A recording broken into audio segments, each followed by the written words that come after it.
I felt strangely calm as I folded my clothes and placed them into my suitcase, the house eerily quiet at 3 in the morning. Just 12 hours earlier, my stepmother Veronica had stood in our living room, her face contorted with practiced desperation as she delivered her ultimatum to my father.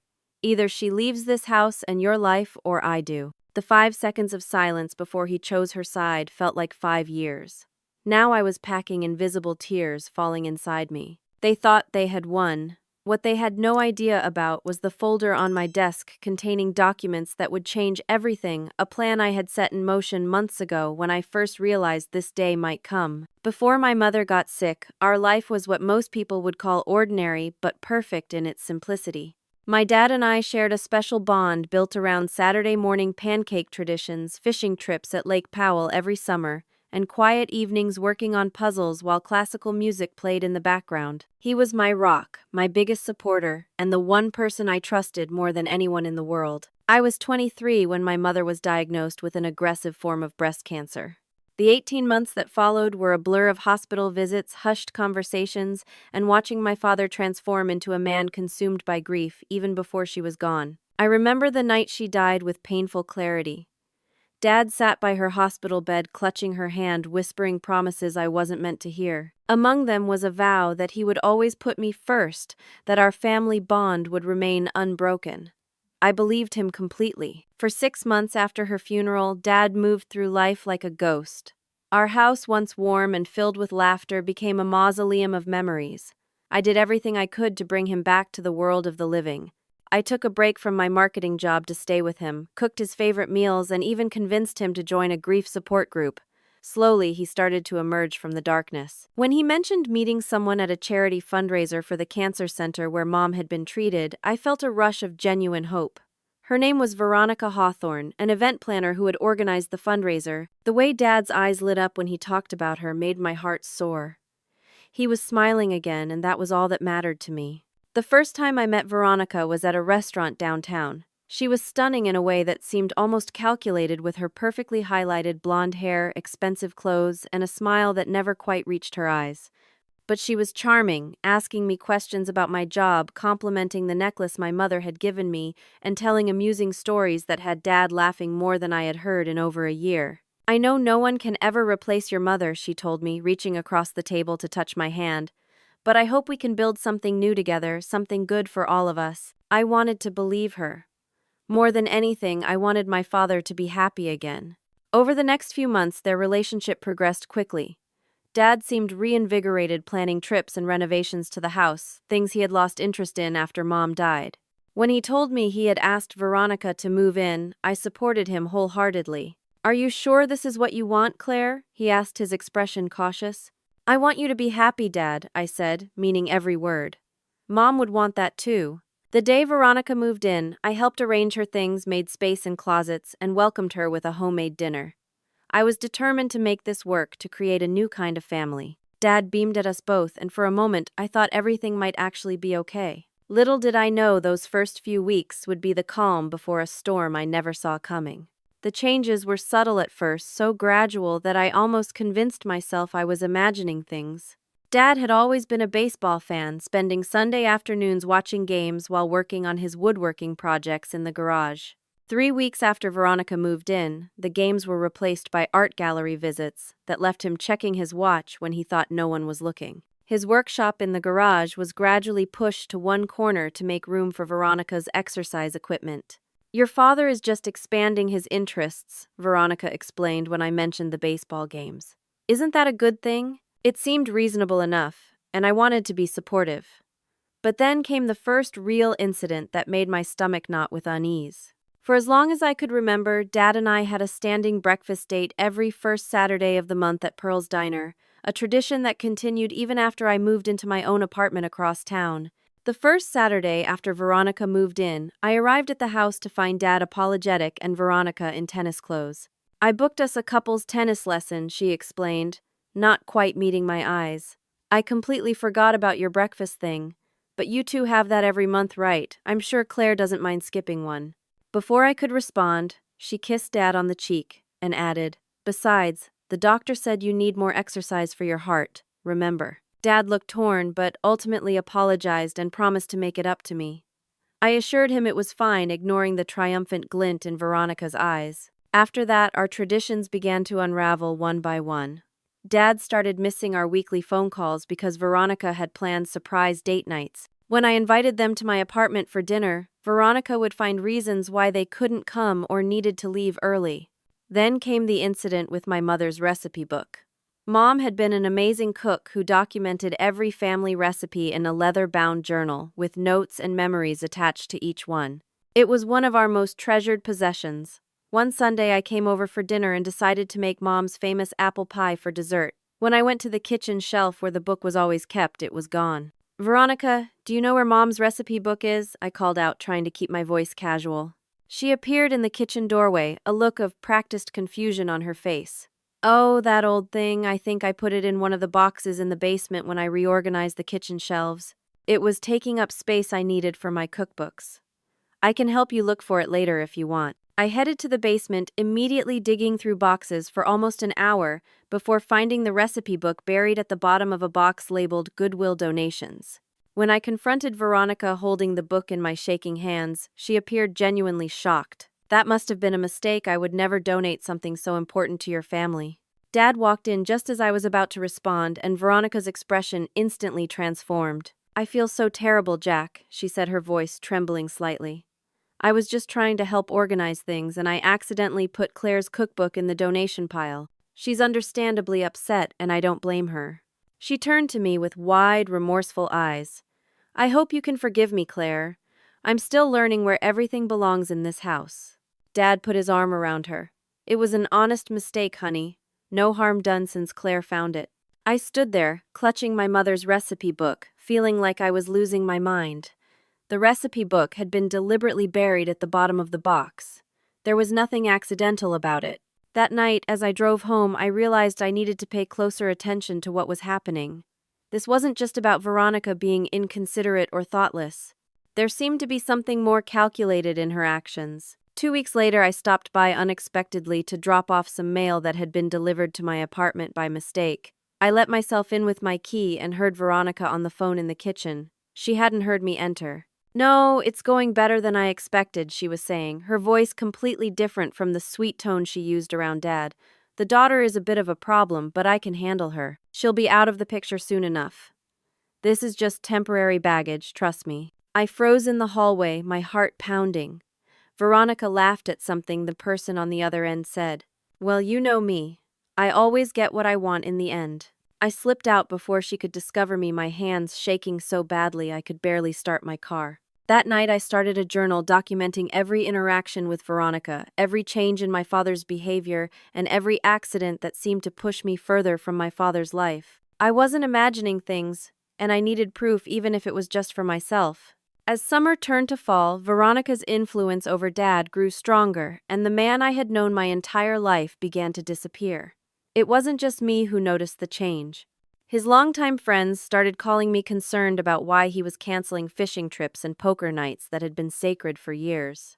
"Is your dad okay?" Claire asked Martin, his friend of 20 years. "He hasn't been to our Thursday night game in 2 months. Says Veronica needs him home, but he won't say why." I began to notice other changes too. Dad had always been careful with money, having built his construction business from scratch through years of hard work. Suddenly, Veronica was driving a new luxury SUV, and expensive art appeared on our walls. When I asked Dad about it, he seemed uncomfortable, but insisted everything was fine. "Veronica has great taste," he said, not meeting my eyes. "And I can afford to indulge a little at my age." One evening, I stopped by to pick up some photo albums I wanted to digitize. Dad wasn't home, but Veronica was sitting at his desk in the home office with his laptop open. When she saw me, she quickly closed whatever she was looking at and smiled too brightly. "Claire, I didn't hear you come in. Sorry I texted Dad that I was coming by. I just need those old photo albums from the hall closet." "Of course," she said, standing up. "I was just checking our joint account balance. We're thinking of renovating the master bathroom." Something about her explanation felt off, and after she left the room, I glanced at the laptop screen. She hadn't fully closed the browser tab, and I could see it wasn't their joint account but Dad's business investment portfolio. I took a quick photo with my phone before Veronica returned. That night I called my godmother Sandra Reynolds, who had been my mother's best friend and was also a family law attorney. I had been hesitant to involve anyone else in what felt like family business, but my concern was growing by the day. "Claire, honey, it's good to hear your voice," Sandra said warmly. "How are you holding up with everything?" I hadn't realized how much I needed to talk to someone who knew me, really knew me, until that moment. The whole story came pouring out. Veronica's manipulation, Dad's changing behavior, my growing isolation, and now my concerns about his finances. "I feel like I'm going crazy, Sandra. Am I overreacting? Dad's an adult? And if Veronica makes him happy?" "Stop right there," Sandra interrupted firmly. "Trust your instincts, Claire. What you're describing sounds like a systematic attempt to isolate your father and potentially gain control of his assets. It's more common than you might think, especially with widowers who are still vulnerable from grief." She asked me to send her the photo I had taken of the investment account and promised to look into Veronica's background discreetly. A week later, the situation reached a breaking point. The anniversary of my mother's death arrived, and for the past 2 years, Dad and I had visited her grave together, then spent the day sharing memories and looking through photo albums. It was painful but healing for both of us. That morning, I arrived at the house as planned, only to find Dad packing a suitcase. "Claire, I'm so sorry," he said, looking genuinely distressed. "Veronica surprised me with a weekend trip to the coast. She says I need to get away on the hard days instead of dwelling on the past." I stared at him in disbelief. "Dad, we always visit Mom together. It's our way of honoring her memory." "I know, sweetheart, but maybe Veronica is right. Maybe it's time to start moving forward differently." "By forgetting Mom," I asked, my voice breaking. "That's not what I meant," he said quickly, but I could see the conflict in his eyes. Veronica appeared in the doorway, suitcase in hand. "The car service will be here in 15 minutes, Jack." She gave me a sympathetic look that never reached her eyes. "Claire, I hope you understand. This is for your father's emotional health. The grief counselor I found for him agrees that these anniversary rituals can sometimes do more harm than good." "What grief counselor?" I asked, looking at Dad. "Since when are you seeing a grief counselor?" He looked uncomfortable. "Veronica thought it would help. Dr. Marshall says." "Who is Dr. Marshall, Dad? You've never mentioned any of this to me." "Well, maybe if you called more often instead of always being so busy with your own life, you'd know these things," Veronica interjected smoothly. I felt like I'd been slapped. "I call every day. You're the one who tells me he's too busy to talk." Dad looked between us, clearly distressed. "Please, not today. Claire, I'll call you when we get back on Monday.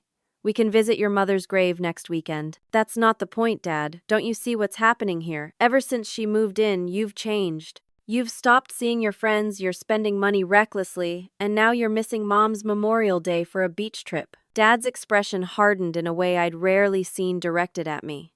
"I think you're being unfair to Veronica. She's done nothing but try to help me move forward with my life." "Moving forward doesn't mean erasing Mom or pushing me away." "No one is erasing your mother," Veronica said calmly, placing a restraining hand on Dad's arm. "And no one is pushing you away, Claire. But you need to accept that your father has a new life now, one that includes me." The car service arrived, honking from the driveway. Dad looked torn, but Veronica was already heading for the door. "We'll talk when I get back," Claire, Dad said, picking up his suitcase. "I think we all need some cooling off time." As they drove away, I stood in the driveway, feeling a mixture of heartbreak and growing resolve. This wasn't just about missing one memorial visit. This was about Veronica systematically dismantling my relationship with my father, and possibly worse. That afternoon, instead of visiting my mother's grave alone, I drove to Sandra's house with my journal full of documented incidents and the photo of Veronica accessing Dad's investment accounts. It was time to stop reacting and start planning. Something told me I was running out of time to save not just my relationship with my father, but potentially his financial future as well. Sandra lived in a modest but beautiful Victorian house that had always been a second home to me growing up. Today, it felt like a sanctuary as I sat at her kitchen table, a cup of tea going cold in front of me while she reviewed my notes and listened to my concerns. "First, I want you to know you're not crazy or overreacting," Sandra said, finally closing my journal. "What you're describing follows a pattern I've seen before in my practice." She got up and retrieved her laptop, her expression grim. "I did some preliminary digging into Veronica Hawthorne after you called last week. I have a friend in the district attorney's office who owed me a favor." She turned the screen toward me. "Your Veronica Hawthorne has gone by several names over the past decade. Veronica Chambers, Veronica Westfield, and her birth name, Veronica Kemp. My stomach dropped as Sandra continued. She's been married twice before, both times to wealthy men significantly older than her. The first marriage ended when her husband died of a heart attack. She inherited a substantial sum, which was contested by his adult children, but ultimately upheld in court. And the second marriage I asked, though I suspected I already knew the answer. Divorced after 3 years. Her husband claimed financial manipulation and emotional abuse in the proceedings, but ultimately settled out of court. Interestingly, he had a daughter from a previous marriage who was completely estranged from him by the end of the marriage. Sandra pulled up more documents. There's no criminal record, but there are some civil complaints that were filed and later withdrawn. Usually that means settlements with confidentiality agreements. I felt sick.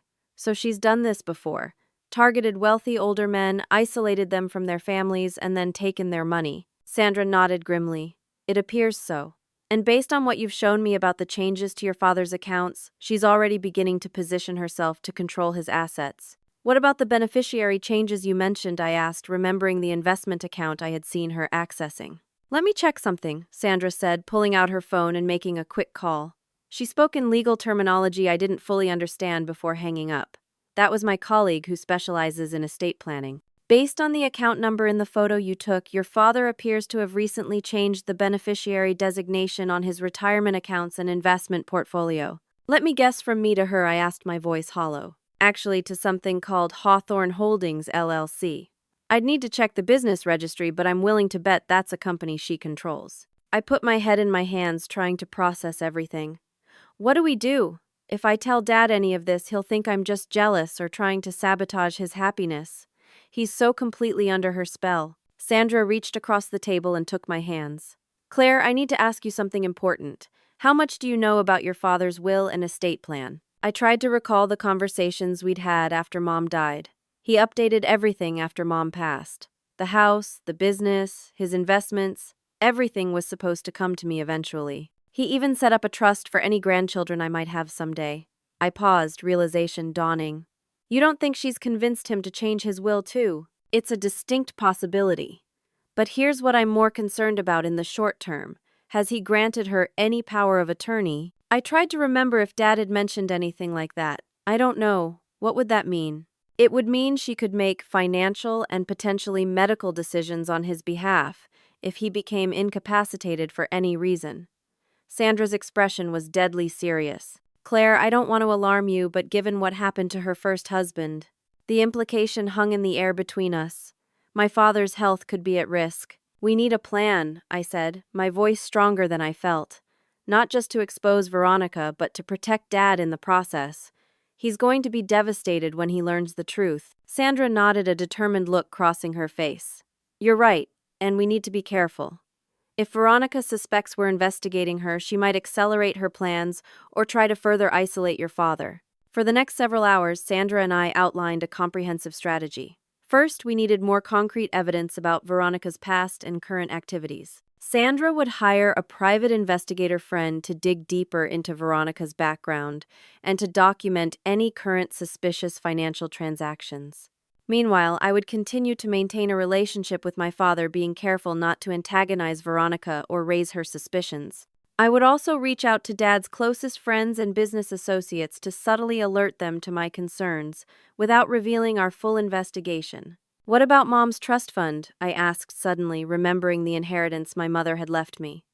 It wasn't a fortune, but it was substantial enough that I had been saving it for a down payment on a house someday. Dad doesn't know exactly how much Mom left me, and I'm almost certain Veronica doesn't know about it at all. Sandra smiled for the first time that day.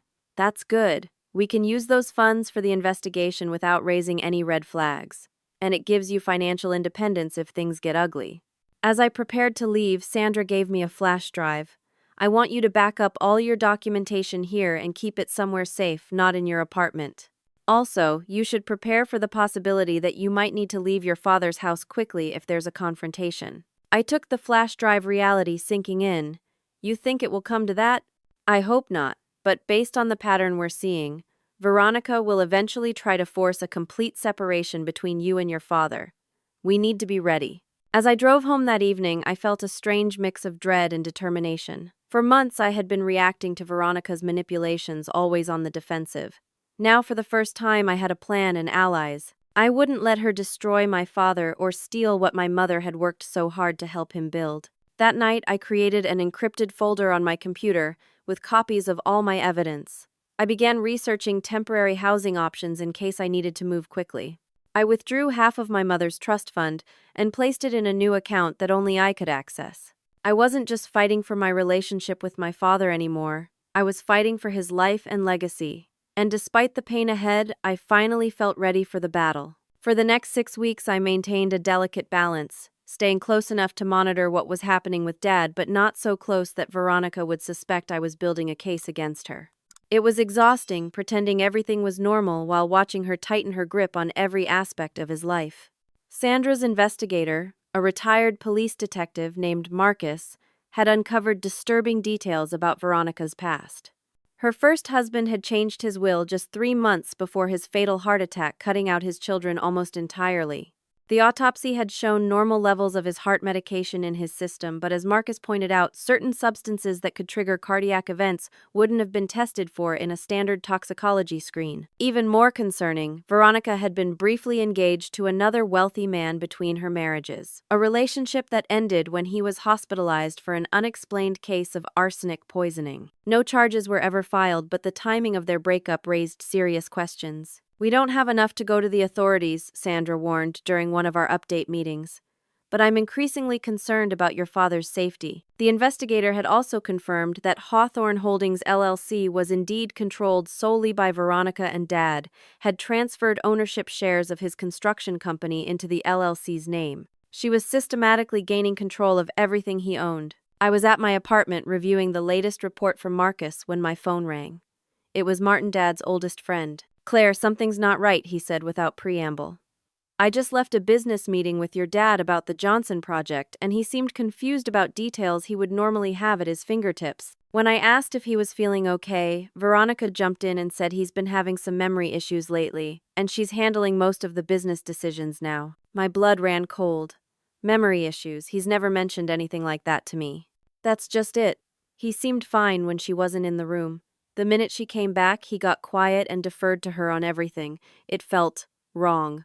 After hanging up, I called Sandra immediately and shared Martin's concerns. "This is escalating faster than we anticipated," she said gravely. "It sounds like she might be medicating him in some way.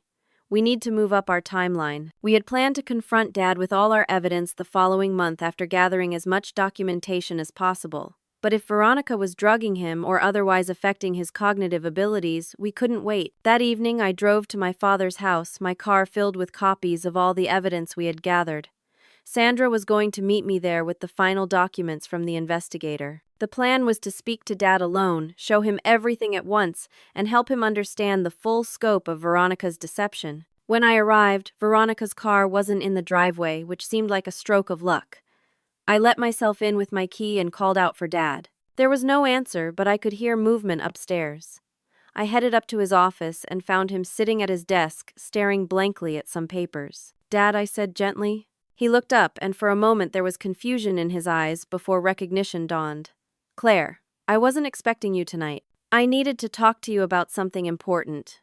"Where's Veronica?" "Yoga class. She goes every Tuesday evening." He rubbed his forehead. "I have a bit of a headache. Been having them a lot lately." I sat down across from him, studying his face. His color was off, and his eyes didn't have their usual sharpness. "Dad, have you been feeling okay recently? Martin mentioned you seemed confused during your meeting today." He waved dismissively. "Just tired. There's been a lot going on with the business. Dad, I need to show you something, and I need you to keep an open mind." I reached into my bag for the folder of evidence, but before I could pull it out, I noticed what he had been looking at on his desk. It was a new will. "What's this?" I asked, gesturing to the document. Dad sighed.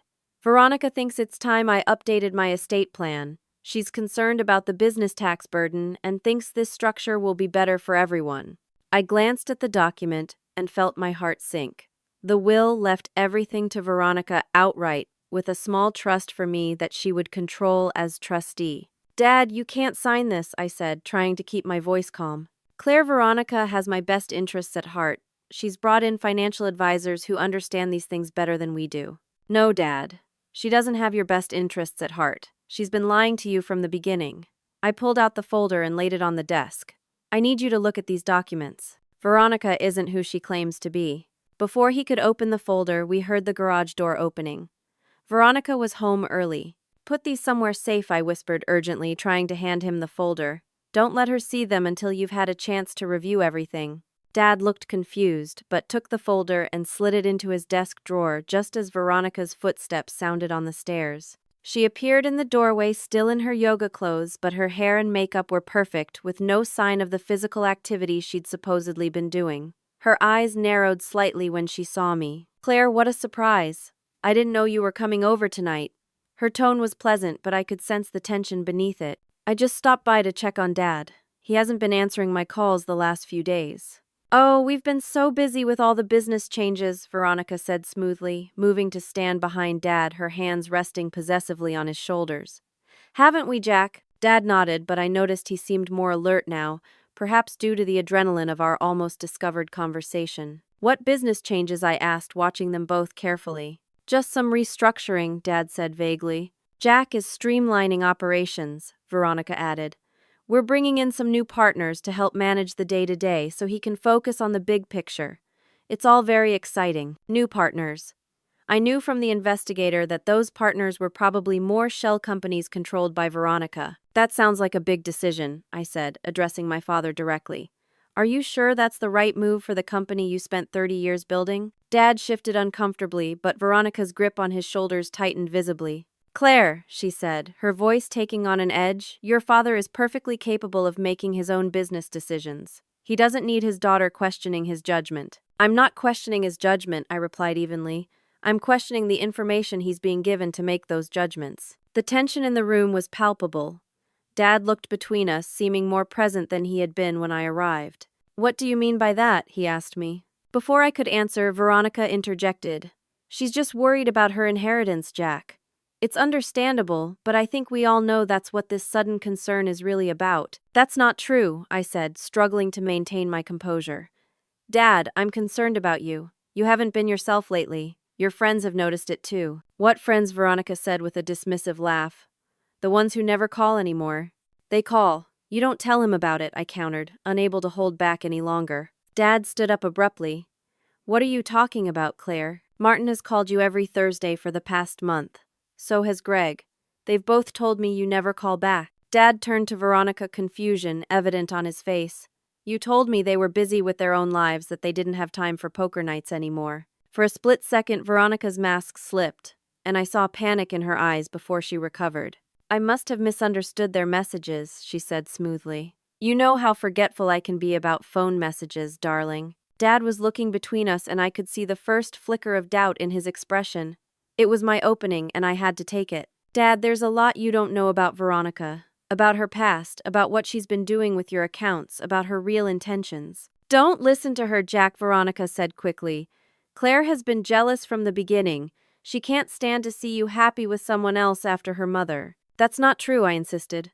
I was supportive of your relationship until I started noticing the manipulation, the isolation, the lies. Lies, Dad echoed, his voice, hardening. What lies? For starters, did you know Veronica has been married twice before, not once like she told you, and that her first husband died under suspicious circumstances after changing his will in her favor? Veronica's face went white, then flushed with anger. How dare you, Jack? She's making this up to drive a wedge between us. I have documentation, I said firmly. It's all in that folder in your desk drawer, Dad, including the paperwork showing how she's been transferring your assets into an LLC that only she controls. Dad turned to the desk drawer, but Veronica was faster. She lunged for it, trying to grab the folder before he could. In the struggle, the contents spilled across the floor. Photographs of Veronica with her previous husbands, copies of marriage certificates, divorce papers, financial transfers, and the investigator's full report. The three of us froze, staring at the scattered evidence. Jack, I can explain, Veronica began, her voice trembling. These are all out of context.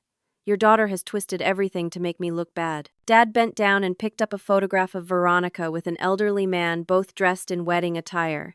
The date stamp was clearly visible 8 years ago. You told me you'd never been married before, he said quietly. It wasn't a real marriage, she said desperately.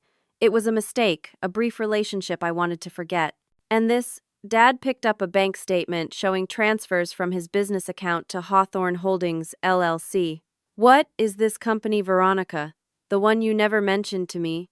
Veronica's demeanor changed suddenly, her desperation morphing into cold calculation. It's a holding company I set up to protect your assets, Jack. From her. She pointed at me. She's been waiting to get her hands on your money since her mother died. I've seen it 1,000 times. Children who think they're entitled to their parents' wealth. Stop it, I said, my voice shaking with anger. Stop lying to him. The only person trying to steal his money is you. Veronica turned to Dad, tears now streaming down her face. Jack, I love you. Everything I've done has been to protect our future together. Claire has been threatening me, investigating me, trying to push me away from day one. She can't accept that you've found happiness again. Dad looked at her, then back at the evidence scattered on the floor, then at me.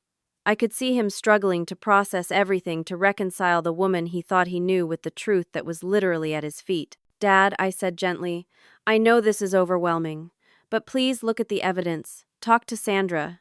She's on her way over now with even more documentation. Talk to Martin and Greg.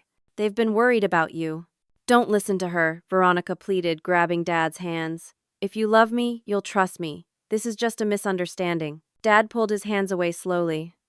I need time to look through all of this. Veronica's expression hardened instantly, the tears stopping as if a faucet had been turned off. There's no time, Jack. I can see you're already believing her lies. She stood up straight, a coldness entering her voice that I'd only heard when she didn't know I was listening. I won't stay where I'm not trusted. It's her or me. You need to choose right now. Dad looked stricken. Veronica, please, this is all happening too fast. I just need some time to understand. No. Veronica cut him off sharply. Either she leaves this house and your life, or I do. Decide now. The ultimatum hung in the air like a thundercloud. Dad looked at me, then at Veronica, then down at the scattered evidence of her deception. I could see the conflict raging within him. The man who had promised my mother he would always put me first, battling with the man who had fallen under Veronica's manipulative spell. 5 seconds passed in silence. The longest 5 seconds of my life. I think Dad said slowly, his voice barely audible, "It might be better if Claire gives us some space while we sort this out." The words hit me like a physical blow. Despite everything, despite the evidence literally at his feet, he was choosing her. Veronica's smile was triumphant as she moved to Dad's side, wrapping her arm around his waist possessively. I think that's for the best, Jack. Claire can come back when she's ready to apologize and accept our relationship. I stood there, tears threatening but refusing to fall. I wouldn't give her the satisfaction. Dad, I said quietly, I love you. When you're ready to see the truth, I'll be there. I turned to leave but paused at the door. Check the medicine cabinet in your coffee. Ask yourself why you've been having headaches and memory problems only since she moved in. Veronica's face contorted with rage. Get out now before I call the police and report you for harassment. I walked out of the office with as much dignity as I could muster, hearing Dad's weak protests behind me as Veronica continued her tirade. As I reached the front door, my phone buzzed with a text from Sandra stuck in traffic. Be there in 20. I texted back, too late, plan B, meet at your house. That night, as I packed essential items at my apartment, I felt strangely calm despite the crushing pain of my father's betrayal. I had anticipated this possibility, prepared for it. Veronica had played her ultimate card, forcing Dad to choose between us. But she had no idea that I had been preparing my own hand for months. I made several phone calls, sent specific emails that had been drafted in advance, and finalized arrangements that had been waiting for this exact scenario. By midnight, everything was in motion. Veronica thought she had won, but the real game was just beginning. I moved into Sandra's guest room the next morning. We had agreed it was safer than staying at my apartment in case Veronica decided to escalate her retaliation. The first 24 hours were the hardest, waiting by the phone for a call from Dad that never came. I vacillated between heartbreak and determination, sometimes crying into my pillow, other times reviewing our strategy with renewed resolve. Your father is still in shock, Sandra assured me over coffee the second morning. Once he has time to process everything, he'll start looking more closely at the evidence you left. I nodded, trying to believe it. Meanwhile, we moved forward with the plan. The plan had multiple components, all designed to converge in ways that would make the truth impossible for my father to ignore. First, Sandra filed formal complaints with the state financial regulatory authorities regarding the suspicious transfers from Dad's accounts to Hawthorne Holdings LLC. She was careful to focus on the financial irregularities rather than making direct accusations against Veronica, ensuring the investigation would be thorough and by the book. Next, I reached out to Martin and Greg, Dad's closest friends, sharing selected pieces of our evidence and explaining my concerns about Dad's health and cognitive changes. They agreed to make a concerted effort to see him in person away from Veronica if possible. "I'll invite him to lunch at the club," Martin promised. "She doesn't have a membership there, so she can't follow him in." The third component involved Dad's business partner, Tom Jenkins.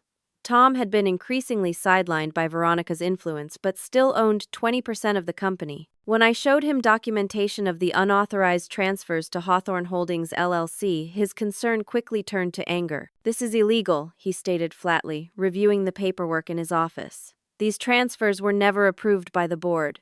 And what the hell is this holding company? I've never heard of it." "Veronica controls it," I explained. "She's been moving Dad's assets into it for months." Tom's face darkened. "Not on my watch. I may be a minority partner, but I have rights." He immediately called the company's bank and placed a temporary freeze on any unusual transfers pending a board review. It was a stopgap measure that would buy us time and hopefully force Veronica's hand. The most delicate part of our plan involved Veronica's past. The private investigator had located her second ex-husband, William Chambers, now living in Arizona. Initially reluctant to get involved, he became more cooperative when we shared evidence, suggesting Veronica was following the same pattern with my father. I lost everything he told me during our video call, his face lined with old pain. Not just money, but my relationship with my daughter. By the time I realized what Veronica was doing, Amanda had completely turned against me. We still haven't reconciled fully. He agreed to provide a sworn statement detailing Veronica's manipulation tactics and financial exploitation during their marriage. More importantly, he put us in touch with the children of Veronica's first husband, who shared their suspicions about their father's sudden death. While all these pieces were being set in motion, I maintained complete silence with Dad and Veronica. No calls, no texts, no visits. The absence was calculated to give Dad space to begin questioning Veronica without her being able to use my actions to distract him. On day 5 after the confrontation, we got our first breakthrough. Greg called to tell me he had managed to have lunch with Dad at the club. He asked about the business transfers, Greg reported. "He's clearly been looking at the evidence you left. And Claire, he didn't look good. Pale, distracted. When I suggested he might want to get a medical checkup, he mentioned that Veronica has been giving him some herbal supplements for his stress, but they make him feel foggy." My heart raced. Did he say what kind of supplements? No, but I convinced him to stop taking them for a few days to see if the headaches improve. It was exactly what we had hoped for. Dad was beginning to question things on his own. Sandra immediately called her contact at the district attorney's office to update them on the possible drugging angle. On day 7, Tom called with news that Veronica had attempted to transfer a large sum from the company's operational account but had been blocked by the temporary freeze. "She went ballistic," he reported. Called the bank manager, threatened legal action. "Your father was with her but seemed confused about the whole thing. I've scheduled an emergency board meeting for tomorrow and insisted your father attend in person." Everything was converging faster than we had anticipated. That night, I couldn't sleep, knowing that the next day would likely bring matters to a head one way or another. I was reviewing our documentation one final time when my phone rang just after midnight. It was Dad. My hand shook as I answered. "Dad." There was a long pause then, his voice sounding older and more tired than I had ever heard it. "Claire, I need to talk to you. Can you come to the house tomorrow morning? Veronica has a spa appointment at 10. She'll be gone for at least 3 hours. "I'll be there," I promised, relief flooding through me. "Are you okay?" Another pause. "No," he said simply. "I'm not, but I will be." The next morning I arrived at the house at 10:15 after watching Veronica's car pull away from a distance. Dad answered the door immediately as if he had been waiting just inside. He looked terrible, thinner with dark circles under his eyes and a pallor to his skin that alarmed me. We sat in the kitchen, the heart of our family home, where so many of my childhood memories had been formed. Dad's hands trembled slightly as he pushed a cup of coffee toward me. "I stopped taking the supplements," he said without preamble. 3 days ago, the fog is starting to lift, and I've been going through everything in that folder you left. making calls, checking accounts. He looked up at me, his eyes red-rimmed but clear. "How long have you known?" "I started suspecting something was wrong a few months ago," I admitted. "But I only began investigating seriously about 6 weeks ago with Sandra's help." Dad nodded slowly. "Tom called me yesterday about the transfer Veronica tried to make. $400,000, Claire. From our operating account to that LLC." He ran a hand over his face. "I had no idea. She told me it was just $20,000 for a business expansion study." "That's how she operates, Dad. Small lies that build into bigger ones, isolating you from anyone who might question her. The supplements to keep you compliant." "I trusted her completely," he whispered, and the anguish in his voice broke my heart. "I know you did. You wanted to believe in something good after losing Mom. There's no shame in that." "I chose her over you," he said, his voice cracking. "After everything, after promising your mother I would always put you first, I chose Veronica." I reached across the table and took his hands. "You weren't yourself, Dad. The manipulation, the possible drugging, none of that was your fault." He squeezed my hands, then straightened his shoulders, a flash of the strong father I remembered appearing through his exhaustion.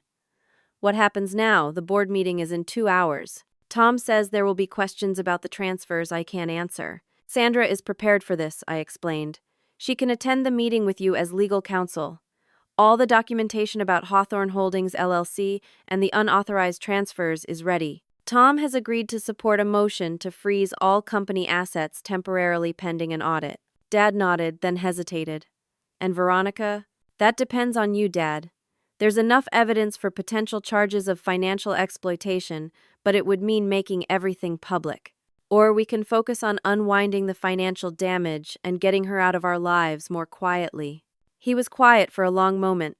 "I need to confront her first. I need to hear what she says when there's no place left to hide." "Are you sure that's wise? She's dangerous, Dad. If she realizes she's cornered—" "I need to do this," he insisted. "For myself. For your mother's memory." We spent the next hour preparing for both the board meeting and Veronica's return. Sandra arrived with the necessary legal documents, reviewing them with Dad at the kitchen table. Just as they finished, we heard Veronica's car in the driveway. Dad stood squaring his shoulders. "Let me handle this first," he said quietly.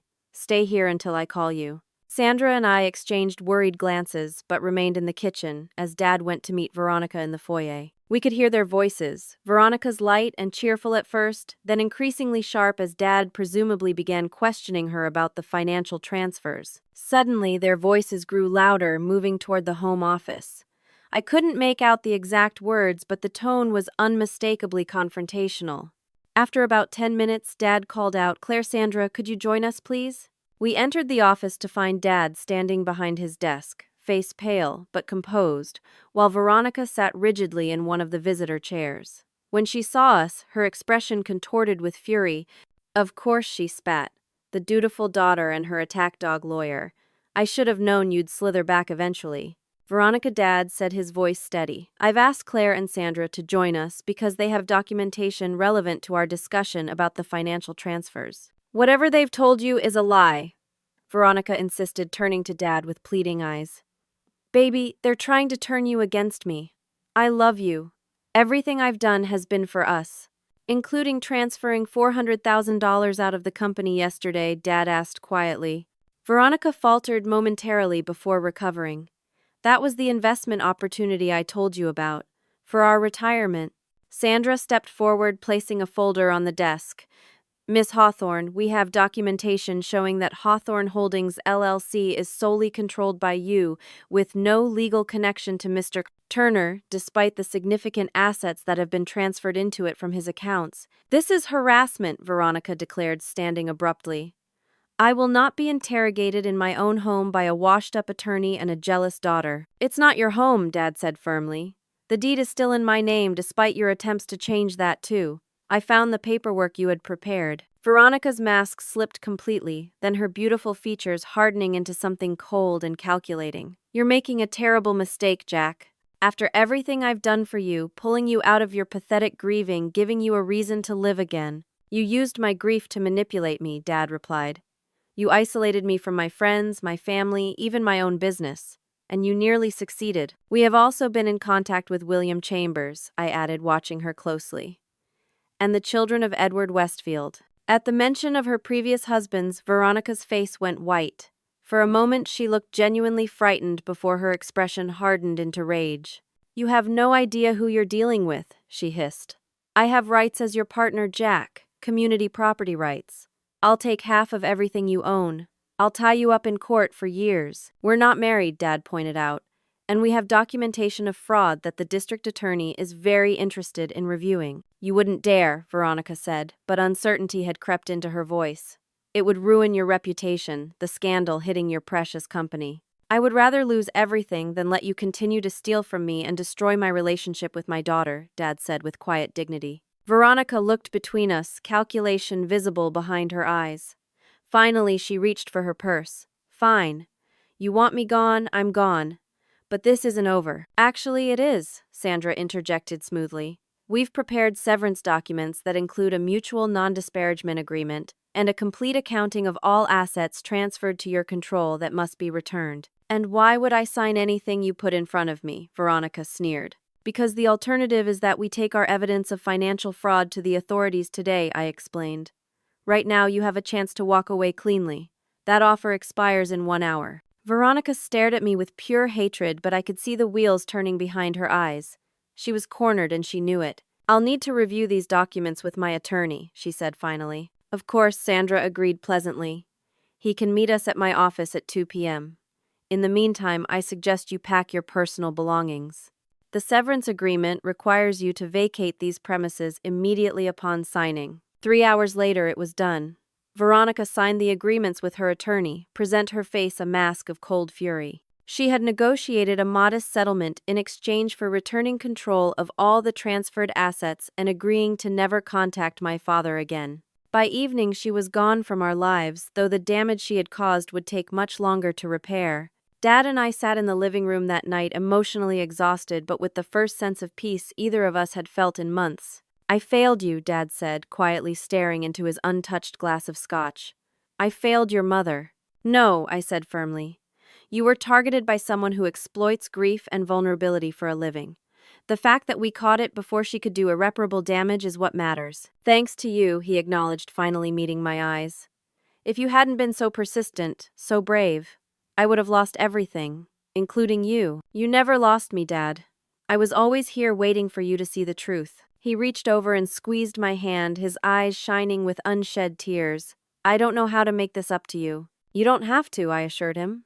"We just rebuild one day at a time." "Just some restructuring," Dad said vaguely. The months following Veronica's departure were challenging in ways I hadn't fully anticipated. The immediate threat was gone, but the aftermath left wounds that needed careful tending. Dad struggled with periods of deep shame and self-recrimination, repeatedly apologizing for choosing Veronica over me during that final confrontation. "I keep replaying that moment in my mind," he confessed one evening as we sat on the back porch watching the sunset. "How could I have been so blind, so weak?" "Dad, you have to stop beating yourself up," I said gently. "Veronica was a professional manipulator who specifically targeted you when you were most vulnerable. The fact that you ultimately saw through her is what matters." "Only because you forced me to look at the evidence," he pointed out. "But you did look," I insisted. "Many people in your situation would have refused to examine the truth even when it was right in front of them. You had the courage to face it." Gradually, Dad began to heal. The medical tests we insisted on after Veronica left confirmed our suspicions. The herbal supplements she had been giving him contained traces of benzodiazepines likely to keep him compliant and foggy. As the drugs cleared his system, his mental sharpness returned fully, along with his confidence. Rebuilding his relationships with his friends proved easier than either of us expected. Martin, Greg, and the others had known him for decades and understood the dynamics of what had happened. There were a few awkward golf games and fishing trips at first, but eventually their easy camaraderie returned stronger for having weathered the storm. The business required more intensive care. Tom and Dad spent long hours reviewing all the company's finances, unwinding Veronica's manipulations, and implementing new safeguards to prevent similar exploitation in the future. Dad insisted on adding Tom as a required second signature on all major financial transactions, a humble acknowledgement that he needed checks and balances to protect the business they had built together. As for me, I had decisions to make about my own life. I had taken an extended leave of absence from my marketing job during the crisis with Veronica, and returning didn't feel right anymore. The experience had changed me, awakened something that couldn't be satisfied by creating advertising campaigns for products I didn't care about. I've been thinking about using Mom's trust fund, I told Dad one Sunday over brunch 6 months after Veronica left. Not for a house, at least not yet. Dad looked up from his omelet curious. What did you have in mind? I want to start a small consulting business focused on helping families protect vulnerable members from financial exploitation. Sandra has offered to partner with me, providing the legal expertise, while I handle the educational and support aspects. Dad's face broke into the first genuinely proud smile I'd seen since before Mom got sick. Claire, that's perfect for you. You've always had a knack for explaining complex things in ways people can understand, and after what we went through, well, you know firsthand what these families are facing. That's what I thought too. I can't save everyone from people like Veronica, but maybe I can help some families avoid what we went through. 2 weeks later, I signed the lease on a small office space, not far from Sandra's law practice. Dad insisted on building custom shelving and furniture for the space, spending weekends covered in sawdust reconnecting with the woodworking hobby he had abandoned during Veronica's reign. I could see him healing through the work, finding his way back to himself, one dovetail joint at a time. Our relationship had changed too, evolved into something different but stronger than before. We had always been close, but there was a new dimension of mutual respect that hadn't existed previously. I wasn't just his daughter anymore. I was the woman who had fought for him when he couldn't fight for himself. And he wasn't just my father. He was a man who had shown tremendous courage in facing painful truths and rebuilding his life. We established new boundaries and traditions. Sunday brunches became sacred time. We each maintained our separate homes.